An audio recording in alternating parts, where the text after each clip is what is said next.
जय सिया राम, जय भवानी, जय परशुराम। सही शरण समाज को बहुत बहुत बधाइयाँ। आपका संघर्ष नियंत्रण चलता रहा। माननीय सभी उन वकीलों को जिन्होंने अपील की, उन सबको बहुत बहुत आभार। लेकिन इस विषय पर मैं एक चर्चा जरूर करूँगा कि हमें न्याय मिला है तो न्यायालय से मिल रहा है, वो भी अभी हमें न्याय मिला नहीं है, रोका गया है। इसलिए हम सबको रुकना नहीं चाहिए। अभी हम सबको अपने संघर्ष पे कड़े और संघर्ष के लिए नियंत्रण काम करना चाहिए। हम सबको एकजुट होना होगा, सवर्ण समाज को एकजुट होना होगा और जो पार्टी लेकर के आई है उसको उसका जवाब देना ही होगा। क्यों?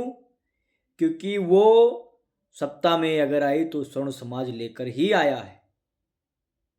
अटल बिहारी वाजपेयी खुद सवर्ण समाज के ही थे, मुरली मनोहर जोशी जी सवर्ण समाज के ही थे। तमाम ऐसे नेता हैं जिन्होंने उनको सत्ता में अगर लाया, उस गादी को दिया तो वो सवर्ण समाज का ही था। हम सब भी सवर्ण समाज ही समर्थन कर रहे थे आज तक। लेकिन आने वाली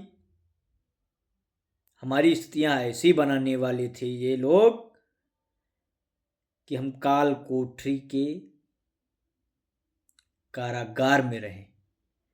हमारे आने वाली पीढ़ी शिक्षा से वंचित रहे, हमारी आने वाली पीढ़ी डर कर जिए, हमारी आने वाली पीढ़ी किसी के सामने सर ऊंचा करके, किसी एसटी एससी के सामने सिर ऊंचा करके बात ना कर सके, ऐसी ये स्थिति लाने वाले थे। इसलिए इसका जवाब तो हमें देना ही होगा और ये बिल ही वापस कराने के लिए हम सब मिल करके इसको पूरी तरह से मजबूर करेंगे सरकार को कि इसको आपने बोला कहां से। क्यों? क्योंकि आप तो क्या कह रहे थे कि हिंदू राष्ट्र बनाएंगे हम, सबका साथ सबका विकास, बटोगे तो कटोगे, ये सब नाराएं थे इनके भैया। आज तो अब हमको अब इनके जो राजनीति से पूरी तरह से पता चल गया कि सबका साथ तो सही लेकिन सवर्ण का विनाश। इसलिए अब हम अपने विनाश पर नहीं आने देंगे भैया, अपने सवर्ण समाज पर आंच नहीं आने देंगे। इसलिए पूरी तरह से हम जिस तरह से हमें हो सकेगा उस तरह से हम पूरा प्रयास करेंगे और हम अपने सवर्ण समाज के लड़ेंगे।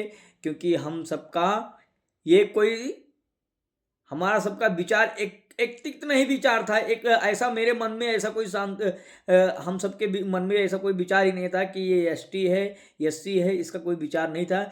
लेकिन ये हमको बांटने का काम किए हैं तो इनको हमको सबक सिखाना ही होगा। अब आप समझ ही गए होंगे क्या करना है हमको। जय सिया राम, जय माँ भवानी, जय परशुराम।